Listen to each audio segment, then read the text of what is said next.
Oke, sekarang kita masuk ke pertemuan kedua. Akan saya share bahannya.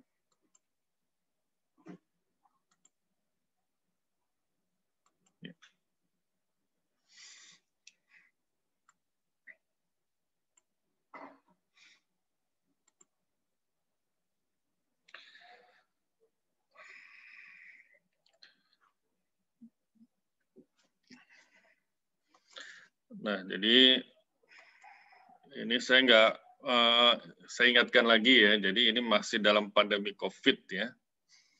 Jadi jangan lupa ini protokol kesehatannya, kemudian juga makan, istirahat yang cukup, kemudian belajar yang efektif dan efisien ya. Maksudnya apa? Belajarnya jangan SKS ya, belajarnya ini sering dan rutin ya, walaupun sedikit ya, walaupun sedikit, misalkan setiap hari belajar 1 jam, tapi dilakukan secara rutin, nah itu bisa efektif dan efisien. Kemudian jangan stres ya. Oke, kita lanjut.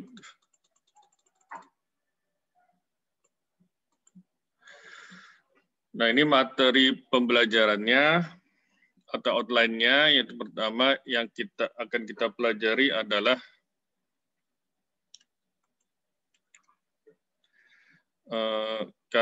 karakteristik data ya. Pertemuan pertama kita belajar tentang jenis-jenis data, kemudian skala pengukuran. Nah, sekarang kita bahas tentang karakteristik data, kemudian distribusi frekuensi, cara membuat grafik, kemudian kita bisa tahu grafik yang benar dan grafik yang salah, kemudian diakhiri dengan latihan melalui Google Form.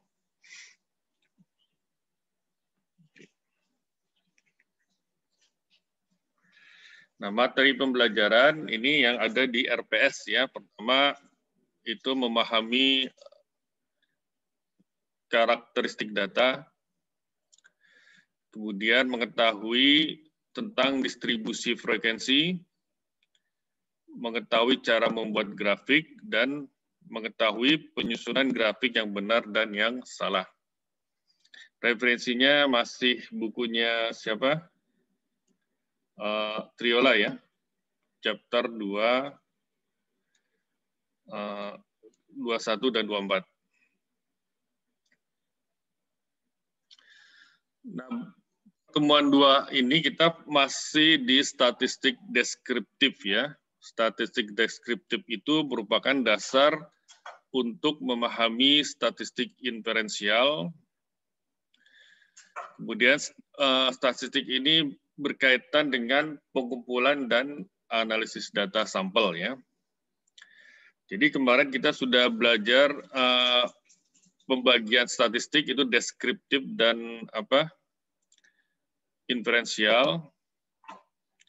Jadi kalau statistik deskriptif itu mendeskripsikan data sampel, sedangkan statistik inferensial itu menyimpulkan hasil dari suatu sampel ke populasi. Jadi pemahaman dasar kita harus cukup bagus di statistik deskriptif agar kita bisa bergerak ke pemahaman statistik inferensial. Oke. Nah, dalam statistik deskriptif itu biasanya kita menyajikan data ya, penyajian data. Nah, penyajian data itu bisa lewat 2 cara. Pertama lewat tabel ya. Kemudian yang kedua lewat grafik. Nah, jenis-jenis tabel itu paling tidak ada 3, yaitu tabel 1 arah, one way table, kemudian tabel 2 arah, two way table, dan tabel 3 arah, three way table. Ya. Maksudnya apa? Kalau one way table itu artinya dalam satu tabel hanya ada satu hal atau karakteristik yang disajikan. Nah, dalam tabel 2 arah itu ada 2 hal karakteristik yang akan disajikan. Nah, dalam tabel 3 arah itu minimal ada 3 hal atau karakteristik akan disajikan. Kemudian untuk grafik jenis-jenisnya paling tidak kita tahu itu ada grafik apa?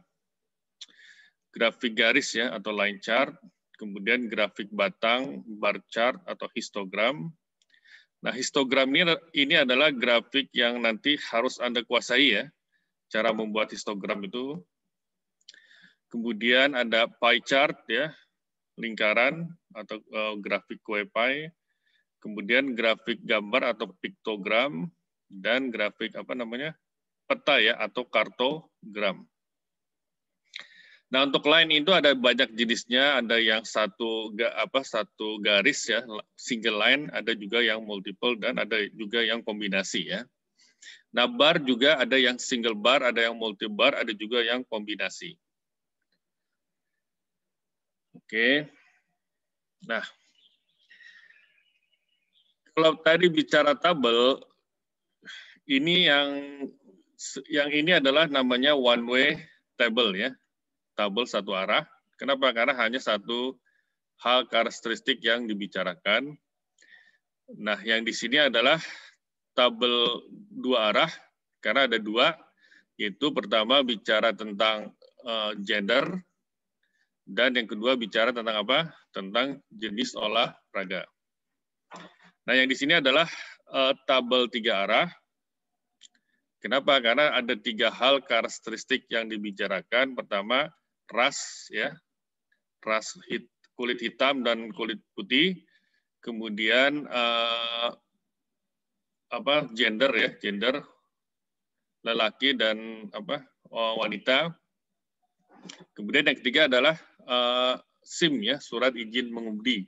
Apakah punya surat izin atau tidak. Nah, ini adalah cara-cara penyajian tabel one-way table, two-way table, dan three-way table. Nah, ini adalah contoh-contoh penyajian data dalam bentuk grafik ya. Jadi yang ini namanya adalah grafik garis ya, line chart. Ini bukan single chart, tapi apa? Multiple line chart. Kenapa? Karena garisnya ada lebih dari satu. Nah, ini adalah bar chart ya, grafik batang. Nah, ini juga multiple ya, multiple bar karena lebih dari satu.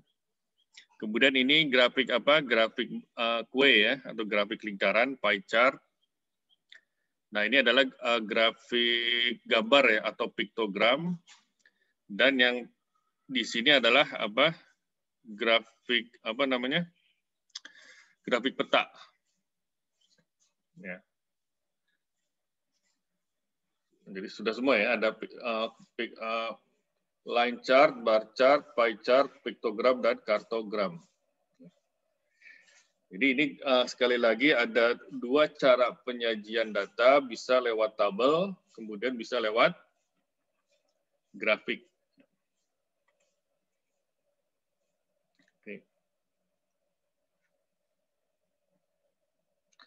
Nah, sekarang kita masuk ke karakteristik data. Jadi pertama, karakteristik data itu adalah yang kita namakan center atau pemusatan. Jadi center atau pemusatan itu adalah nilai representatif atau rata-rata yang menunjukkan di mana posisi tengah kumpulan data itu berada ya. Jadi center atau titik tengah. Kemudian variation ya, variation itu mencerminkan apa? Ukuran variasi atau sebaran dari data-data yang kita kumpulkan.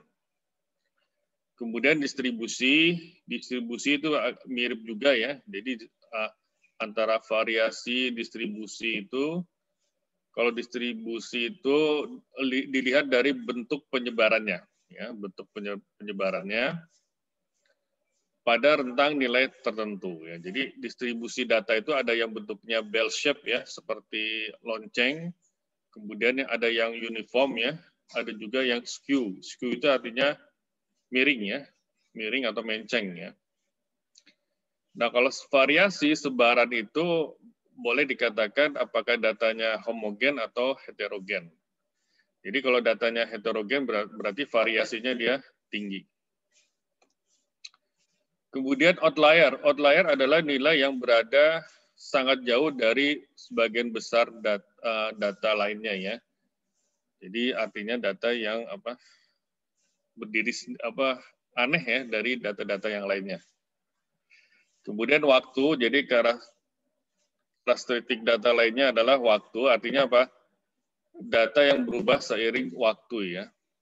Jadi kalau misalkan data COVID ya, data orang yang kena positif COVID itu adalah karakteristik yang berubah seiring waktu. Jadi hari ini dan besok pasti akan berubah jumlah yang terkena positif kasus COVID.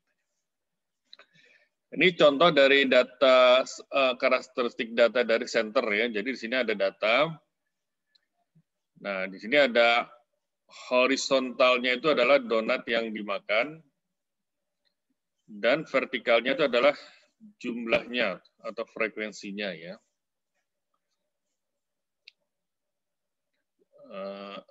Nah ini 5, ini maksudnya 5 donat. Jadi kalau 5 donat dimakan itu frekuensinya berapa kali? Itu 3 kali ya. Nah di sini karena dia titik tengah, maka senternya adalah 5 ya. Kemudian variasi itu menunjukkan sebarannya. Nah ini sebarannya. Jadi kalau sebarannya rendah seperti ini ya.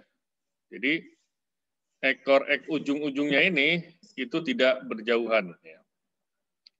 Nah kalau variasinya tinggi, maka ujung-ujungnya ini akan berjauhan. Ya. Jadi kalau data dibentuk seperti ini, ya dalam bentuk lonceng ya. Nah data yang variasinya rendah, itu ujung-ujung kiri kanannya itu berdekatan.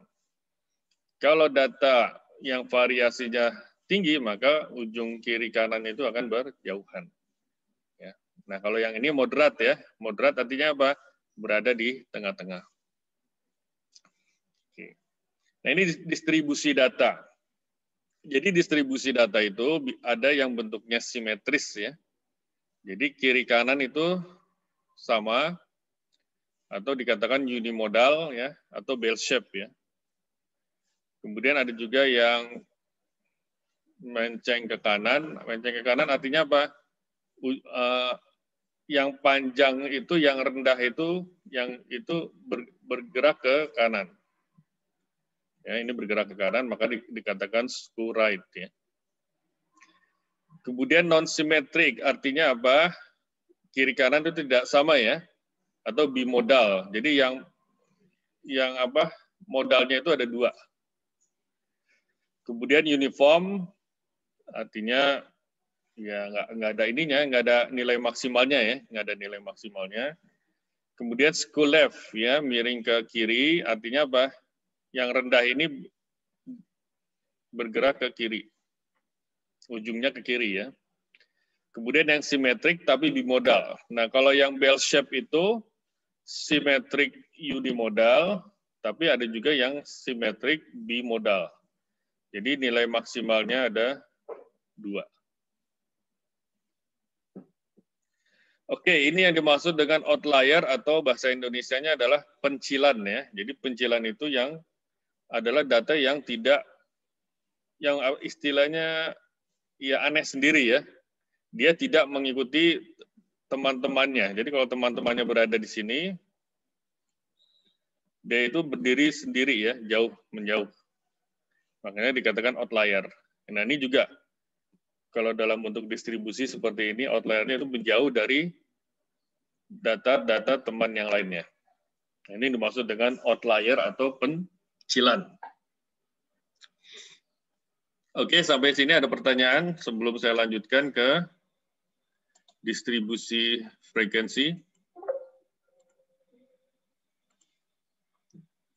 Silakan.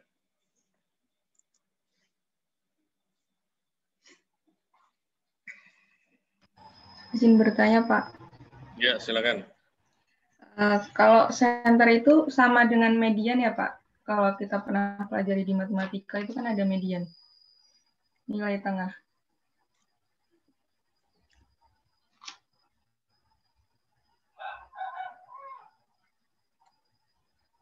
Bentar ya.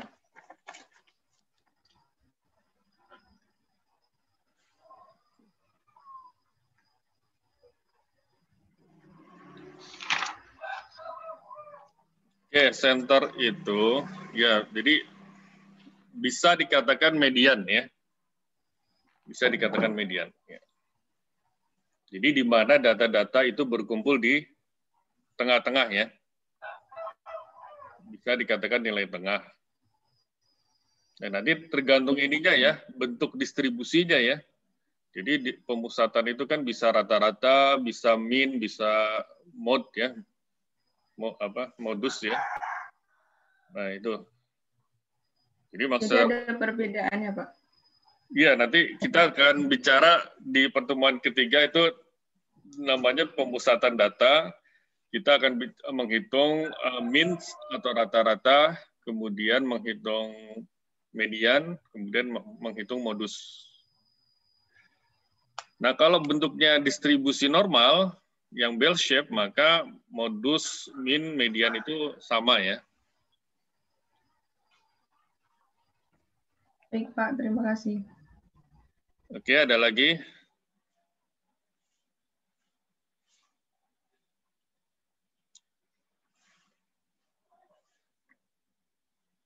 Oke, kalau tidak ada, saya lanjutkan ya. Dengan distribusi frekuensi.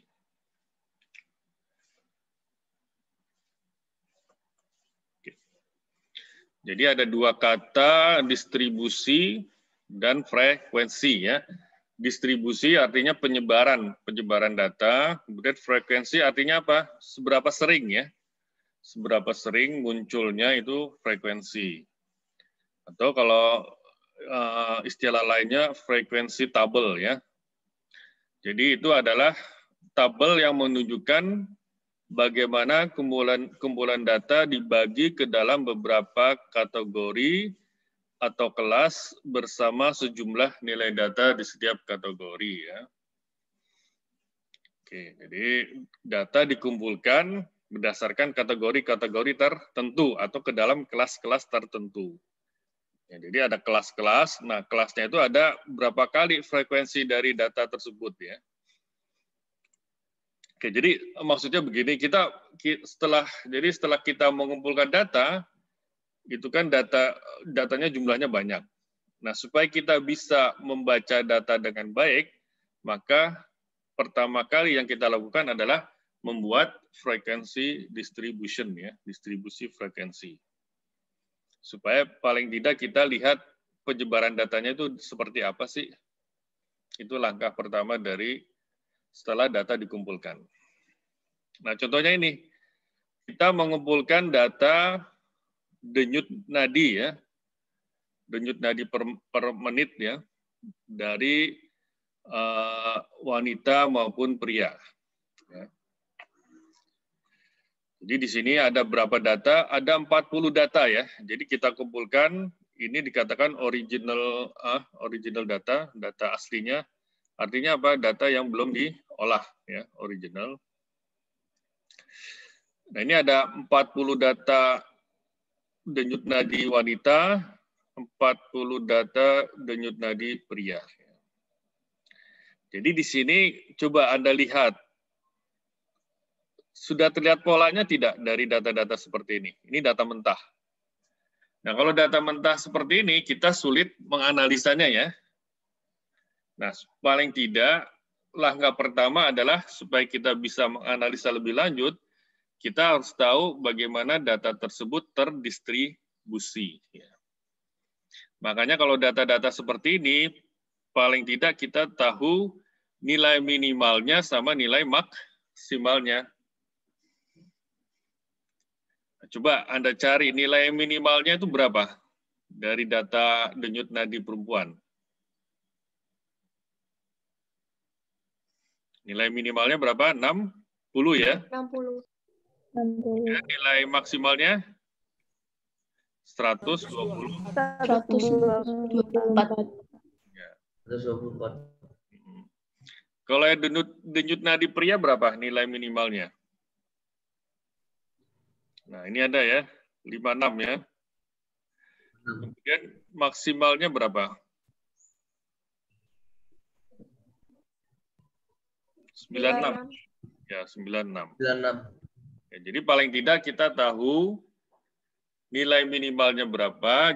Pertama jumlah datanya berapa? Tadi N-nya berapa? Sampelnya adalah 40 pria, 40 wanita.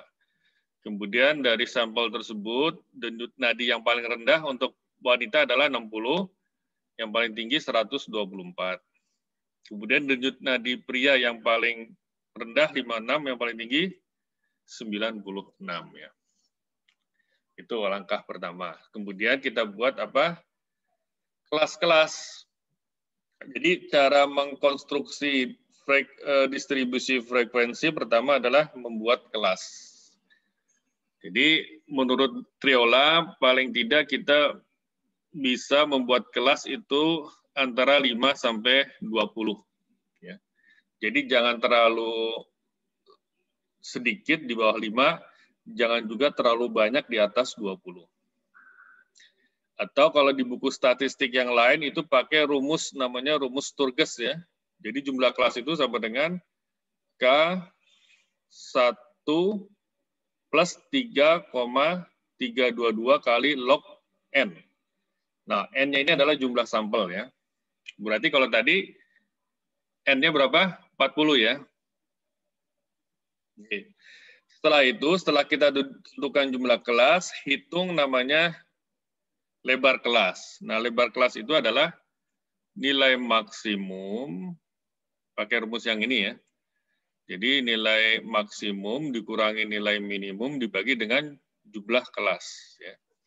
Makanya tadi jumlah kelasnya dihitung dulu kan. Kita mau jumlah kelas berapa? Bisa pakai antara ketentuan sekian ya, 5 sampai 20 atau pakai rumus Sturges. Setelah itu tentukan lebar kelas. Jadi lebar kelas itu adalah nilai maksimum dikurangi nilai minimum dibagi dengan jumlah kelas. Nah, kalau udah kita ketemu dua angka ini, maka kita bisa menyusun kelas-kelas ya. Jadi di kelas-kelas itu ada namanya batas bawah kelas dan batas atas kelas ya, atau lower class limit dan upper class limit. Ya. Jadi artinya nilai minimum yang masuk, kalau lower class limit, first class lower class limit adalah nilai minimum ya dari data. Jadi nilai minimum data itu berapa? Tadi di perempuan berapa? 60 ya. Sedangkan di pria itu 56. Nah, jadi 60 dan 56 harus masuk ke first lower class limit yang ini. Setelah itu berjenjang, kita tambahkan daftar kelas-kelasnya sampai ketemu upper kelas yang paling atas ya. Nah, dari setiap batas kelas itu kita hitung berapa frekuensinya. Seperti tadi, untuk first lower class limit 60 itu muncul berapa kali dalam kelas yang bersangkutan. Kalau dia munculnya 10 kali berarti dihitung dia 10 kali ya frekuensinya. Maka di sini disebut tally mark. Kita hitung jumlahnya. Nah, ini contohnya. Jadi kita hitung jumlah kelas pakai rumus Sturges ya. K sama dengan 1 plus 3,322 log 40. Log 40, log dari 40 itu berapa? 1,6. Jadi ini basis 10 ya, logaritma berbasis 10. Jadi 1 plus 3,322 kali 1,6 berapa? 1 plus 5,32. Berarti diperoleh K-nya 6,32 atau kita bulatkan saja menjadi 7 kelas ya. Nah, lebar kelasnya berapa? Nilai maksimalnya 124 dikurangi nilai minimal 60 dibagi dengan 7 diperoleh 9,1 atau dibulatkan 10. Nah, setelah itu buat first lower class limit. Nah, lower class limit yang ini 60 sampai 69. Jadi 60 sampai 69 itu jaraknya berapa? Class width-nya 10 ya. Ini 10 ya. Jadi ini Ini jumlah kelas ya, jadi jumlah kelas ada berapa? 1, 2, 3, 4, 5, 6, 7. Itu jumlah kelas. Kemudian kelas width-nya berapa? 10. Nah, berarti dari 60 ke 69 itu jarak jumlahnya berapa? 10 ya. Ini jumlahnya 10. Ini juga 70 ke 79 itu 10. Dan seterusnya. Ya. Nah, selisihnya juga, selisih 60-70 itu 10, selisih 69-79 itu juga 10. Nah, kemudian dihitung, misalkan yang masuk kelas 60-69 itu berapa frekuensinya? Oh, ternyata yang masuk kelas 60-69 itu ada 12 buah denyut nadi. Yang masuk kelas 70-79 itu ada 14, yang 80-89 ada 11, dan seterusnya. Nah, ini namanya tally mark ya. Kita jumlahkan. Oke. Nah, sebetulnya ini sudah selesai ya untuk distribusi frekuensi, tetapi nanti ada beberapa istilah yang harus Anda pahami. Ya. Itu namanya lower class limit. Jadi lower class limit itu yang paling kiri ya. Ini contohnya 60, 70, 80, 90, 100, 110, 120. Itu lower class limit. Kemudian ada upper class limit. Nah, ini batas atasnya ya, dari setiap kelas itu ada berapa? Ada 69, 79, 89, 99, 109, 119, dan 129. Oke. Jadi ada lower class limit, ada upper class limit. Nah, kemudian ada istilah lainnya yang harus Anda pahami, class boundaries, ya, batas kelas. Ya. Jadi apa manfaat class boundaries? Class boundaries itu manfaatnya kalau kita membuat histogram. Ya. Jadi class boundaries adalah angka-angka yang digunakan untuk memisahkan kelas tanpa adanya gaps. Ya. Jadi dalam membuat histogram, itu grafik batangnya itu harus nempel. Ya. Nggak boleh ada gap. Nah, kalau seperti ini, pembagian kelas seperti ini, 60-69, itu kalau dibuatkan histogram, pasti ada gap-nya. Nah, ini ada gap-nya kan? Nah, supaya nggak ada gap-nya, kita buat class boundaries. Ya. Caranya bagaimana? Cara pertama adalah kita hitung gap-nya. Jadi 70 dikurangi 69 itu ya. 70, ini dari sini ke sini gap-nya berapa? 1. Ya. Gap-nya 1. Maka tentukan pakai rumus lower boundary sama dengan lower class limit minus setengah dari gap. Kemudian upper boundary, upper class limit plus setengah dari gap. Sehingga lower boundary adalah lower class limit 60 dikurangi setengah dari 1 sehingga diperoleh 59,5. Kemudian upper boundary yang atasnya ini 69 ditambah setengah dari 1 69,5 dan seterusnya dihitung. Sehingga diperoleh ini ya. Jadi punya class boundary ya. Jadi class boundary ini yang apanya nih? Ini yang lowernya ya. Ini lowernya. Nah, lengkapnya seperti ini. 59, berapa? 5, 69,5, kemudian 69,5, 79,5. Nah, jadi dengan adanya 69,5 yang sama ini menyebabkan apa? Overlapping, sehingga histogramnya itu bisa nempel. Ya. Ini yang dinamakan class boundary dan manfaatnya itu agar kita bisa membuat histogram yang nempel. Cara lain ya, cara lain seperti ini. Jadi buat kelas baru sebelum 60-69. Berarti berapa? 50,59. Maka class boundary-nya adalah 60 tambah 59. Ya. Jadi ke atas, ke sini. Jadi ini kan ada kelas sebelumnya ya. Ini hanya kelas kelas imajiner kita saja. Ya. Jadi boundary-nya berapa?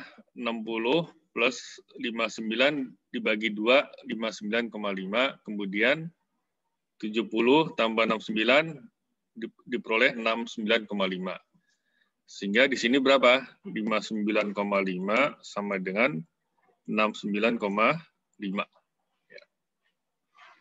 Dan seterusnya dengan cara yang sama sehingga kita peroleh boundary, class boundary yang overlapping seperti ini. Ya, overlapping. Karena ini sama ya, ini dikatakan overlapping, ini overlapping, overlapping dan seterusnya. Kalau yang ini enggak kan, ini enggak overlapping. Oke.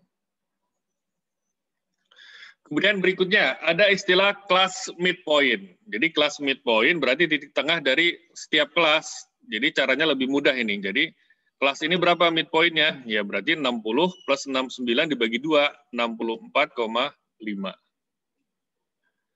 Ya, 70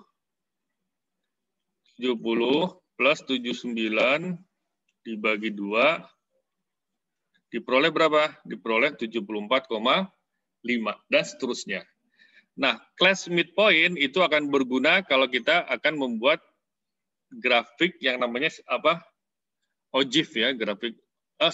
Polygon. Kalau kita membuat polygon ya. Polygon, nah itu perlu class midpoint. Nah, ini kalau kita gambarkan ya. Ini adalah histogram. Nah, ini histogramnya nempel nih. Nempel ya, berdempetan. Tidak ada gap, kemudian ada midpoint-nya. Nah, ini midpoint-nya. Yang merah-merah ini adalah midpoint.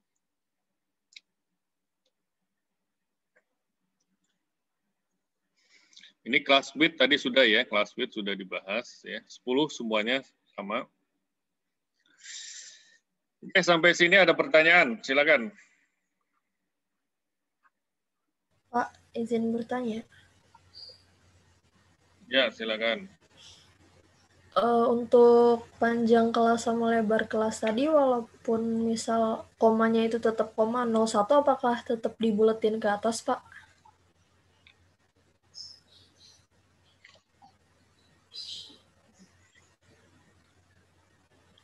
Ini masalah ya sebenarnya tidak ada ketentuan ya harus dibulatkan ke atas atau ke bawah ya.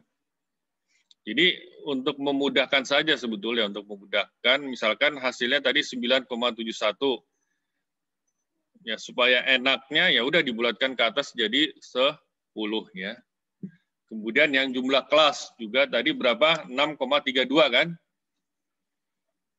Kalau secara pembulatan kan harusnya dibulatkan ke 6 kan, tapi tadi dijadikan 7 kelas ya.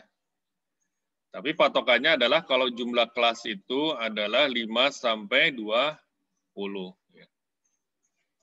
Jadi nggak ada ya, nggak ada patokan pembulatannya ke atas, ke bawah, bagaimana mudahnya saja ya, bagaimana mudahnya atau bagaimana agar distribusinya itu terlihat enak lah. Terima kasih, Pak. Jadi kalau tadi jumlah kelas ya 6 tadi 6,32 kita jadikan 6, berarti lebar kelasnya berubah kan? Nah. Jadi nggak ada patokan itu, bisa dibulatkan ke atas, bisa juga dibulatkan ke bawah. Oke, ada lagi?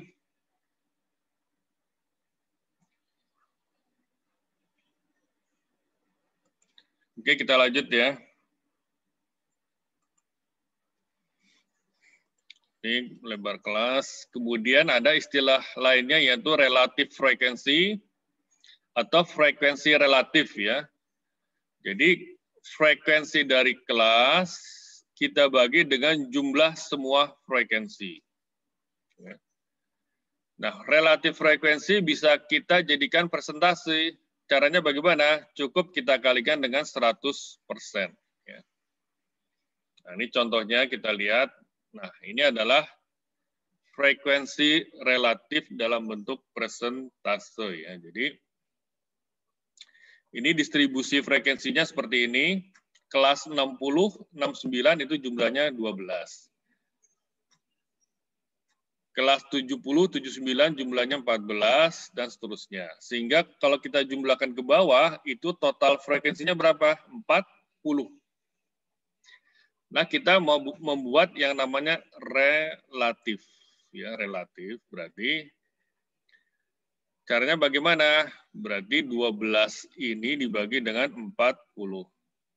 14 kita bagi dengan 40. 11 kita bagi dengan 40. 1 dibagi 40, 1 40, 0 40, 1 40.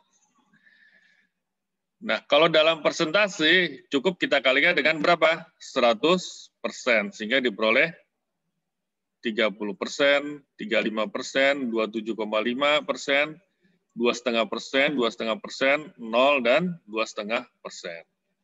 Nah, jumlahnya ini harus berapa? Harus 100%. Ya. Jadi kalau yang distribusi frekuensinya jumlahnya 40, kalau yang di sini jumlahnya, kalau dalam persentase 100%, kalau dalam koma-koma dia 1 ya, 1 koma. Itu yang dimaksud dengan relatif frekuensi.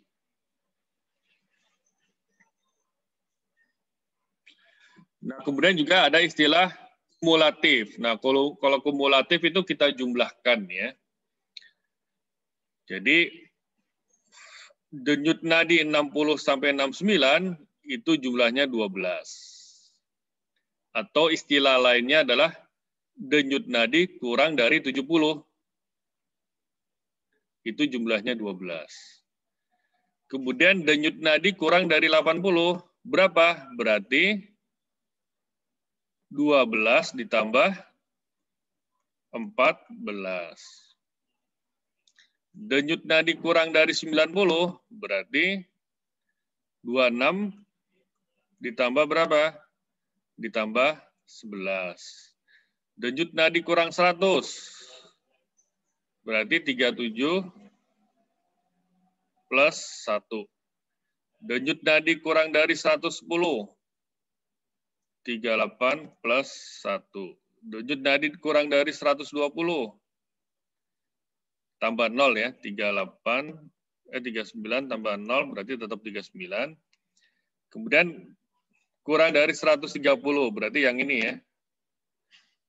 Berarti 39 ditambah 1. Ya. Jadi kalau denyut nadi kurang dari 120 artinya apa? Denyut nadi yang ini yang kumulatif. Ini jumlahnya berapa? 39. Denyut nadi kurang dari 110, berarti yang atas, kumulatifnya yang atas ini. Kurang dari 100, yang ini. Ya. Kurang dari 90, atasnya. Kurang dari 80, atasnya, dan seterusnya. Itu yang dimaksud dengan apa? Kumulatif frequency distribution. Ya. Nah, ini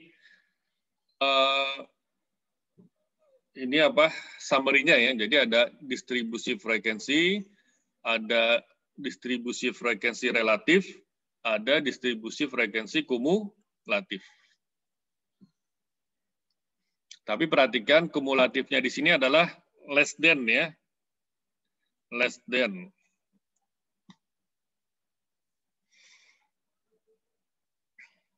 Oke, sampai sini ada pertanyaan? Silakan.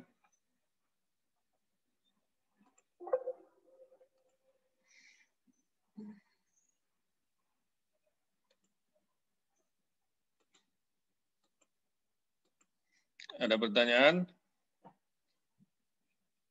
Jadi Jangan lupa cara membuat distribusi frekuensi, jumlah kelas. Jadi pertama tentukan jumlah kelasnya, kemudian lebar kelasnya, ya, kemudian hitung dari masing-masing kelas itu berapa frekuensinya. Setelah itu ketemu distribusi frekuensi. Setelah itu buat apa namanya? Bisa bentuk relatif, bisa juga kumulatif. Dan jangan lupa kalau mau membuat histogram, kita buat namanya class boundaries, ya, batas kelas. Kemudian kalau kita mau membuat namanya poligon, kita buat namanya apa? Titik tengah kelas, ya, kelas midpoint. Itu kira-kira terkait dengan apa? Tabel distribusi frekuensi. Oke, nggak ada pertanyaan, kita lanjut lagi. Cara membuat grafik, ya. Jadi pertama, ini histogram. Ya. Jadi pemahaman Anda terhadap histogram ini penting ya untuk pemahaman ke berikutnya. Jadi histogram itu adalah grafik batang. Ya. Dengan lebar yang sama, tanpa adanya gap. Ya.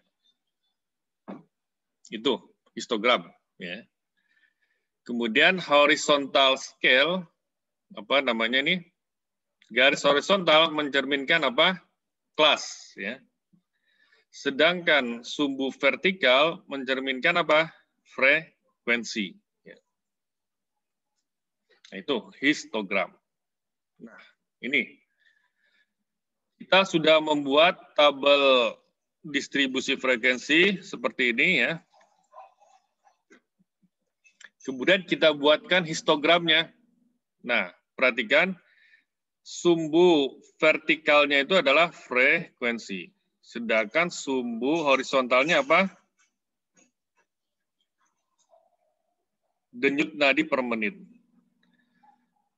Nah, supaya dia dempet, histogram dempet, maka kita harus tentukan namanya class boundary.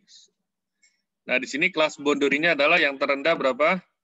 59,5, kemudian 69,5.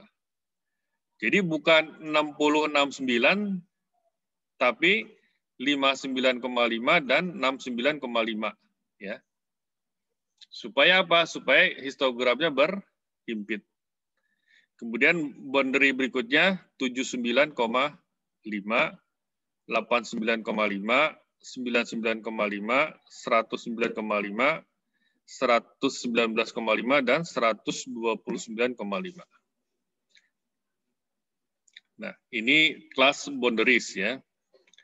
Nah, ini tingginya sesuai dengan frekuensinya. Kelas boundaries yang ini jumlahnya berapa? 12. Maka di sini adalah 12. Yang 69,5 sampai 79,5 berapa? 14. Maka di sini adalah 14. Dan seterusnya. Nah, ini yang dinamakan dengan histogram.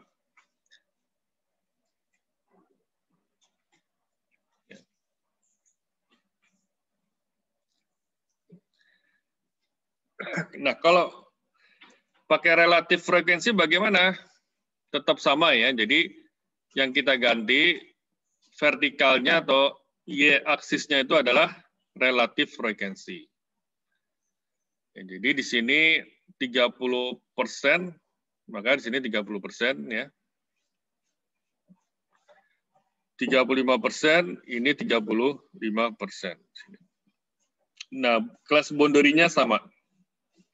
Yang berbeda adalah di sininya. Tadi frekuensi, sekarang relatif frekuensi. Oke, itu tadi histogram. Jadi histogram seperti ini. Nah, sekarang kita masuk ke yang namanya poligon. Ya. Nah, kalau poligon itu kita buat midpoint. Dari masing-masing histogram kita buat midpoint.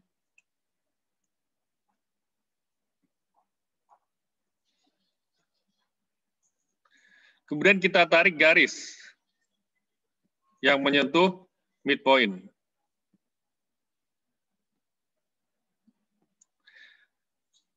Nah, perhatikan, poligon itu adalah garis yang menghubungkan midpoint dari setiap kelas plus midpoint ke sini, ya, menyentuh apa?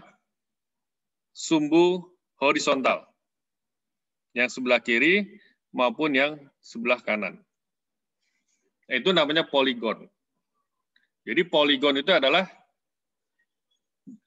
grafik segi banyak, ya. Jadi ini segi banyak, gon itu segi, poli itu banyak, ya. Jadi poligon itu harus, ya, jadi harus ketutup, ya. Jadi nggak boleh kebuka, nggak boleh berhenti di sini kalau poligon. Jadi poligon harus diteruskan sampai ke titik midpoint yang di sini, dan diteruskan di midpoint yang di apa sebelah kanan. Nah, itu namanya poligon. Ini poligon.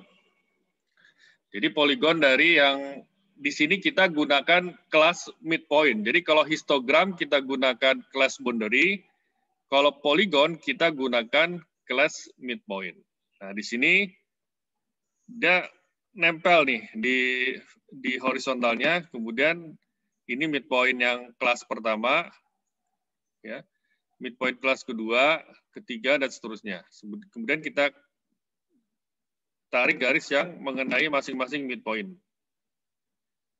sampai ke titik sini, ya, titik midpoint berikutnya. Jadi harus nempel nih di apa? Di sumbu horizontalnya. Jadi harus ketutup, ya, untuk poligon itu ketutup dia. Nah, ini gabungan poligon antara relatif frekuensi denyut nadi pria dan wanita, ya. Jadi terlihat, ya, distribusinya itu antara wanita dan pria, ya. Oke. Sekarang kita masuk ke bentuk-bentuk distribusi. Nah, ini adalah salah satu bentuk distribusi normal. Nah, ini adalah dari sebuah histogram, ya. Jadi ada histogram seperti ini, ya. Dia dempet, ya, dempet seperti ini. Kemudian kita buat midpoint-nya. Kemudian kita buat poligonnya. Berarti kalau poligon apa? Dia garis yang kena, ya, kena midpoint-nya. Hanya di sini, kenapa tidak nempel, ya? Kalau tadi kan harusnya kalau poligon itu nempel, ya. Ini enggak. Kenapa? Karena kita mau membentuk yang namanya kurva, ya, kurva distribusi normal. Nah, kurva distribusi normal itu ada istilah matematiknya itu adalah asimptotik, ya. Asimptotik artinya apa? Ujung-ujungnya ini nggak nyentuh garis, ya. Jadi dia nggak terbatas ini. Ini namanya kurva asimptotik, ya. Tapi kalau dalam membuat poligon biasa itu harus apa?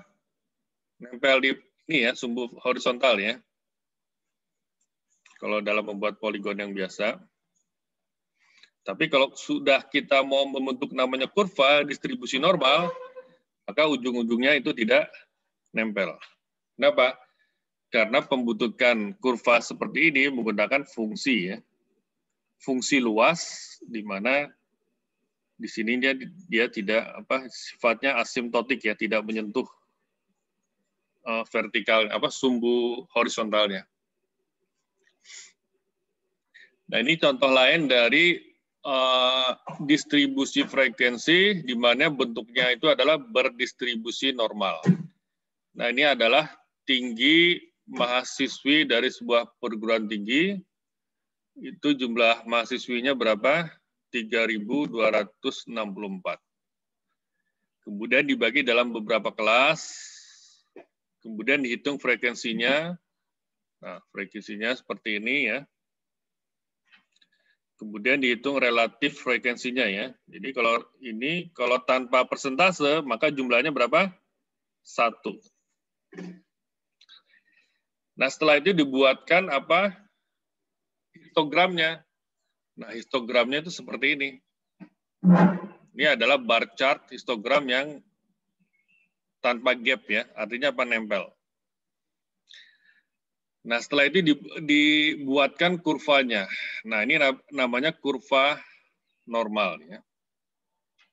Nah, perhatikan luas histogram dengan kurva itu sama. Ya.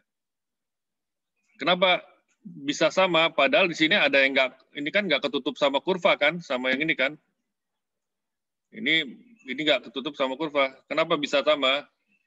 Karena yang tidak ketutup sama kurva seperti ini itu dipindah ke sini. Ini juga, ini dipindah ke sini. Yang ini pindah ke sini ya. Ini juga ke sini. Sehingga luas histogram sama dengan luas kurva itu relatif sama.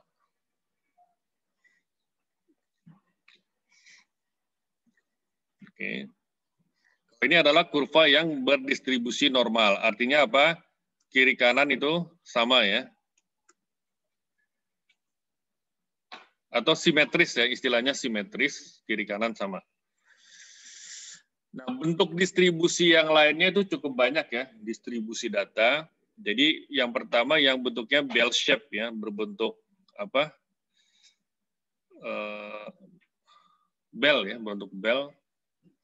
Itu asimetrik ya, asimetris. Kemudian ada juga yang triangular ya, triangular artinya apa? Ada nilai minimal, ada nilai maksimal, ada nilai tertinggi ya. Kemudian uniform itu frekuensinya sama. Kemudian J-shape ya, J-shape atau reverse J-shape ya. Itu salah satu nilai ujung kurva itu frekuensinya maksimal ya. Ini salah satu ujung kurvanya nilainya maksimal. Frekuensinya maksudnya. Kemudian right skew, ekor kurva yang panjang condong ke kanan. Nah, ini maksudnya condong ke kanan, right skew ya. Ini right skew. Kemudian ada juga left skew. Left skew artinya apa? Ekor kurva yang panjang condong ke kiri. Ini condong ke kiri. Kemudian ada juga distribusi yang punya dua maksimal ya. Ini dua maksimal atau bimodal. Ada juga yang multimodal, artinya apa? Punya lebih dari dua maksimal frekuensi. Nah, ini multimodal. Jadi distribusi frekuensi data itu cukup banyak, ya. Tapi yang harus Anda pahami adalah yang bentuknya bell shape, ya, bentuk apa? Bell. Ya. Kemudian grafik berikutnya adalah grafik ogive ya. Jadi grafik ogive itu adalah grafik yang menunjukkan frekuensi kumulatif ya. Jadi dari kelas ini, nah ini artinya apa? Kalau di sini 26, ini mencerminkan less than ya, less than dari 79,5 ya. Jadi yang di sini yang kita arsir ini less than dari 79,5. Nah, kalau bentuknya kumulatif seperti ini namanya apa? Less than. Kalau bentuknya seperti ini, namanya apa? More than, ya. Apa? More than. Kalau yang ini kan kurang dari, ini lebih dari. Itu namanya ogive, ya. Kumulatif frekuensi, ya.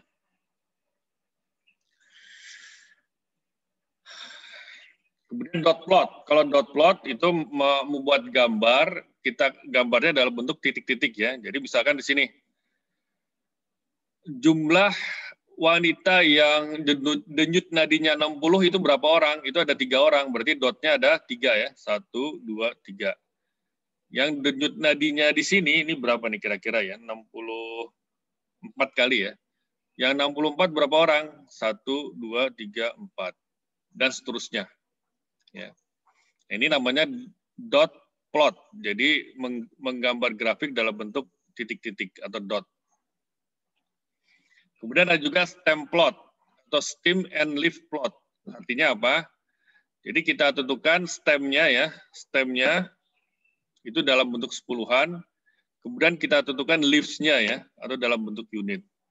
Misalkan 60 berarti 6, stemnya 6, leaves-nya berapa? 0, 60. Jadi kalau 60 ada 3 orang, maka leaves-nya 0-nya ada 3. 1, 2, 3. Kemudian 64 ada berapa orang?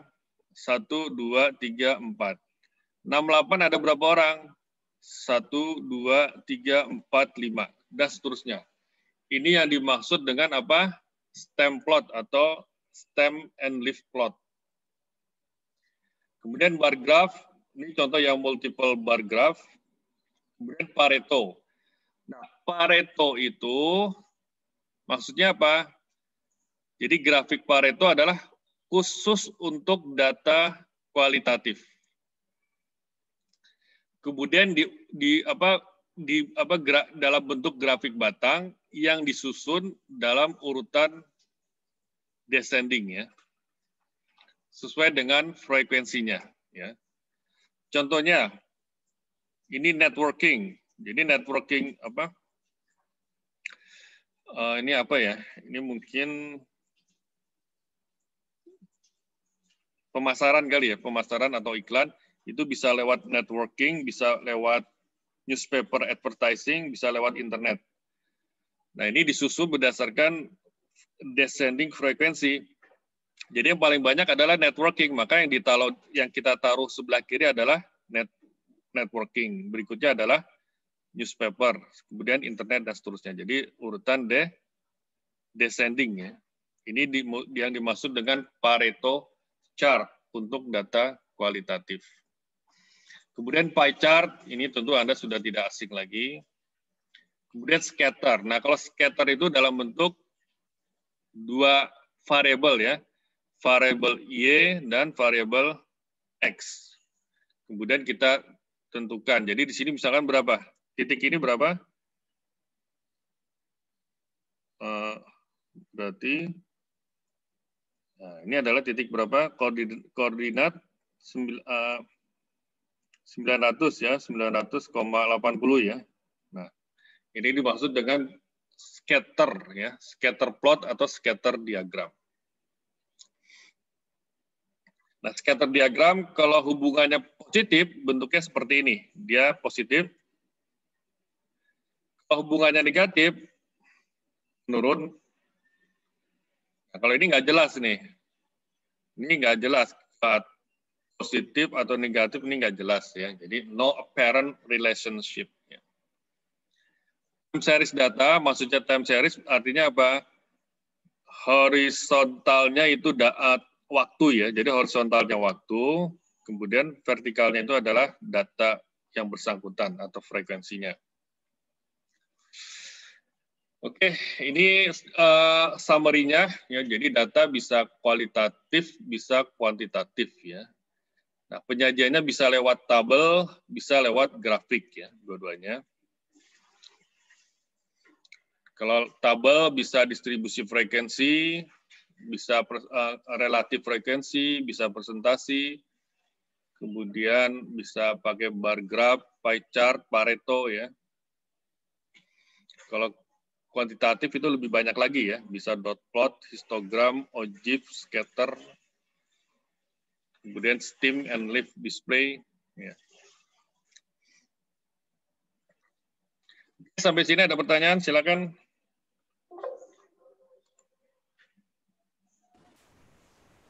Pak, izin bertanya. Ya. Mengenai yang data gambar histogram tadi, kan ada bagian vertikal sama horizontal. Nah, yang vertikal itu kan mengenai frekuensi yang mana tadi itu dimulai dengan nilai 0.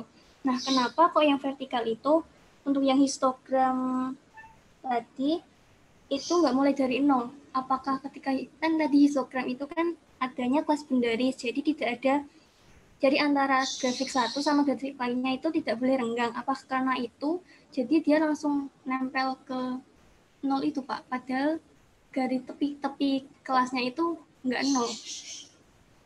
Ya ini Pak, yang 59,5.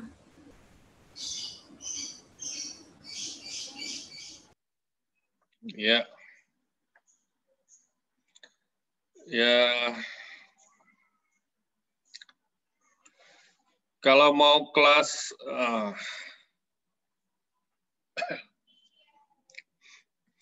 karena ini supaya nempel di sini ya. Supaya nempel di apa? Sumbu vertikal. Jadi supaya nempel di sumbu vertikal, maka dia dimulai dari 59,5. Sedangkan frekuensinya itu dimulai dari 0. Jadi dia dimulai dari 59,5 supaya apa? Supaya dia nempel ke sumbu vertikal. Kenapa nggak dimulai 0 ya? Jadi agak kejauhan nih. Jadi kalau kita tadi kan kelompok sebelumnya berapa? Yang tidak ada datanya kan 50 sampai 59 kan? Iya, Nah, Pak. kalau sampai ke 0 di sini itu kejauhan kan?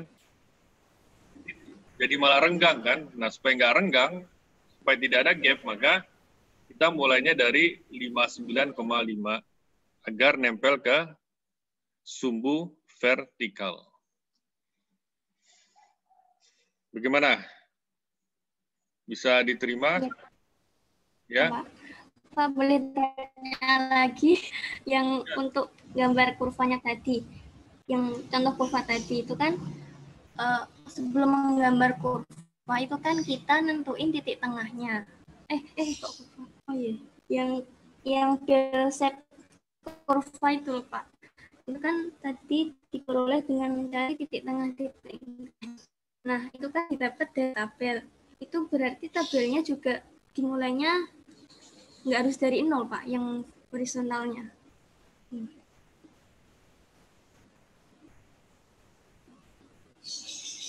Iya, sama.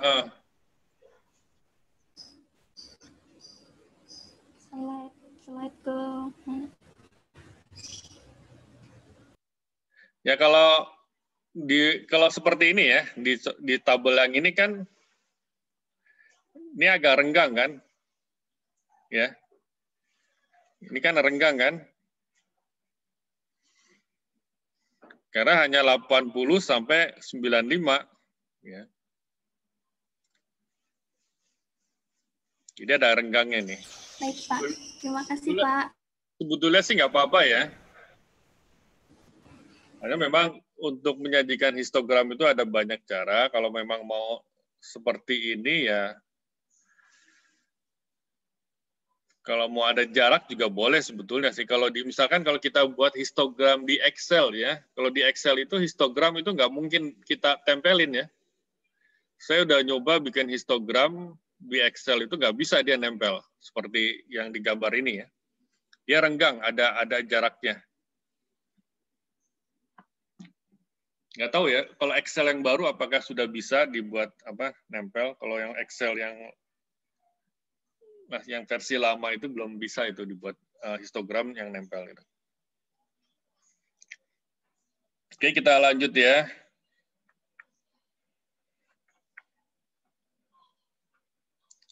Grafik yang salah, grafik yang benar, ya ini. Jadi kalau grafiknya dalam bentuk 3 dimensi, itu harus hati-hati. Contohnya begini, kalau dalam 2 dimensi, yang hijau ini lebih kecil dari yang biru kan? Ini kan C, ini A.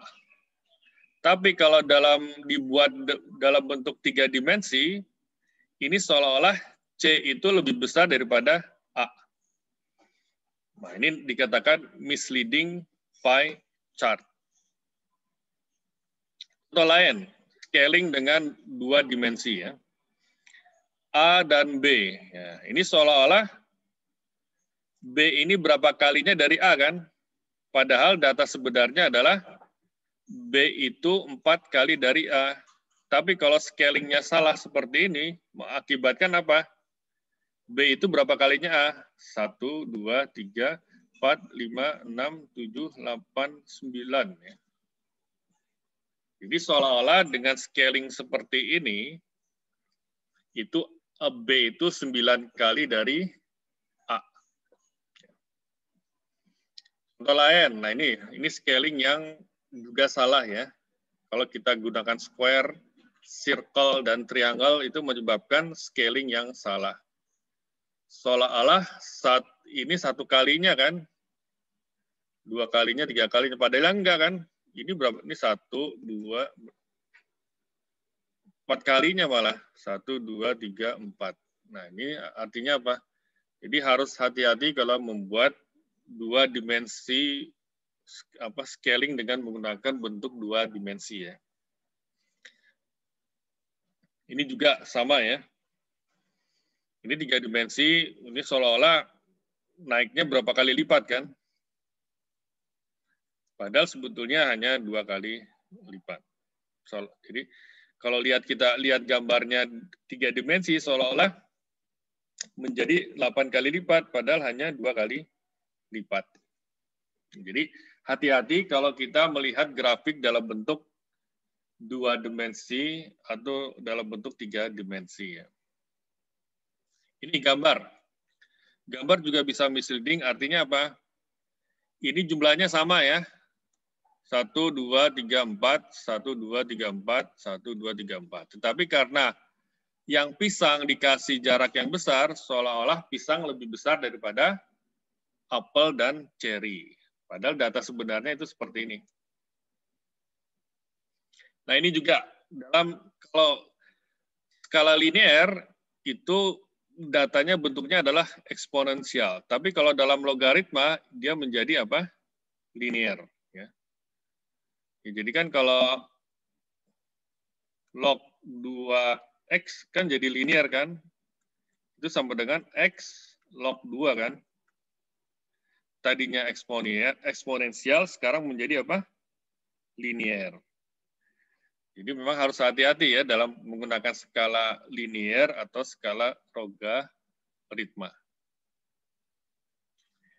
Ini ada truncated bar graph, artinya apa? Grafik batang yang tidak dimulai dari 0, itu namanya truncated. Ya. Jadi kalau truncated seolah-olah naik signifikan, tetapi kalau dimulai dari 0, itu dia nggak naik, relatif stable. Ini juga sama ya, kalau ada break-break ini harus hati-hati kita membacanya. Nah, perbandingan ya, nah ini juga nih, perbandingan ini menyebabkan cara membacanya juga berbeda ya. Nah ini original data yang aslinya seperti ini. Nah kalau jaraknya dibuat apa? Ini ininya apa? Maksimumnya ya, maksimumnya kita rubah. Ini menyebabkan bentuk grafiknya pun akan berubah. Yang di sini maksimalnya 12. Ini maksimalnya diturunkan jadi 10. Ini maksimalnya dinaikkan jadi 50. Sehingga arah grafiknya pun berubah dibandingkan dengan yang original atau data aslinya. Ini juga ya, rasio.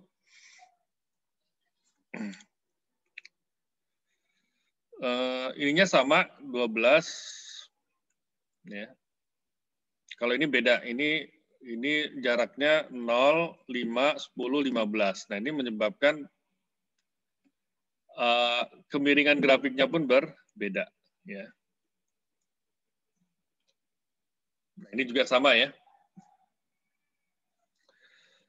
Cara penyajiannya itu kalau di sini kan perbedaannya tidak banyak ya, tapi dengan cara tertentu itu seolah-olah bedanya besar banget ya.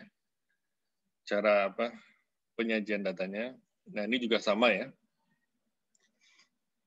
Pas skala itu bisa dibuat volatile, bisa dibuat steady fast, bisa juga slow growth ya. Tergantung slope-nya. Nah, ini juga begitu ya. Scatter plot ya. Scatter plot ini di sini tidak ada tahun ganjil ya. Di sini tahunnya genap semua. Itu juga penampilannya beda dengan yang kalau dimasukkan dengan tahun ganjil ya. Jadi tampilan datanya pun berbeda. Ya. Ini grafik 3 dimensi. Ya, itu memang harus hati-hati ya. Jadi tadi ini kalau 3 dimensi itu hati-hati ya. Jadi ini jadi berapa kalinya nih? 1, 2, 3, 4, 5, 6, 7, 8 ya. 8 kalinya ini. Ya. Jadi hati-hati kalau kita membuat grafik 3 dimensi itu skalanya bisa berkali lipat ya dari data aslinya. Ada pertanyaan? Izin bertanya, Pak. Ya, silakan. Tapi saya mau nanya tentang rumus yang menentukan jumlah kelas itu ya, Pak. Ya. Kalau misal ada data outlier ya, Pak, data yang terlalu tinggi atau data yang terlalu rendah, berarti rumus itu tuh nggak berlaku gitu, Pak? Atau data yang terlalu tinggi atau terlalu rendahnya itu harus dikeluarkan ya, Pak? Iya, jadi kalau ada outlier, sebaiknya data outlier itu harus dikeluarkan dulu. Ya. Jadi memang baiknya itu kita tahu nilai minimal, kemudian nilai maksimal. Kemudian kira-kira nilai minimal maksimal ini outlier atau tidak. Ya. Maka memang bagusnya sih kita buat apa istilahnya apa? Digambarkan dalam bentuk grafik ya. Jadi kalau kita gambarkan dalam bentuk grafik, itu akan memudahkan apakah ada data outlier atau tidak. Nah, kalau ada data outlier, maka sebaiknya data outlier itu dikeluarkan dari data yang kita buat ya. Jadi kalau data outlier itu cenderung akan mengganggu proses apa penganalisaan. Kalau kita mau menganalisa data, kalau ada data outliernya itu cenderung analisanya bisa terganggu lah, nggak bagus analisanya. Itu ya. Terima kasih, Pak. Ada lagi?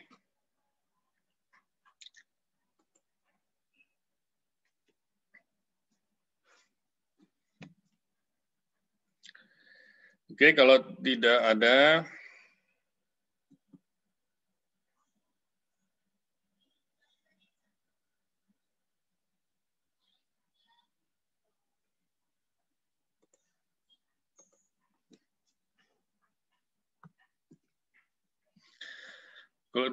kita cukupkan ya Zoom kita kali ini. Nanti untuk latihannya akan saya kasih link Google Form-nya ya di WAG ya. Oke, terima kasih atas perhatiannya. Assalamualaikum warahmatullahi wabarakatuh.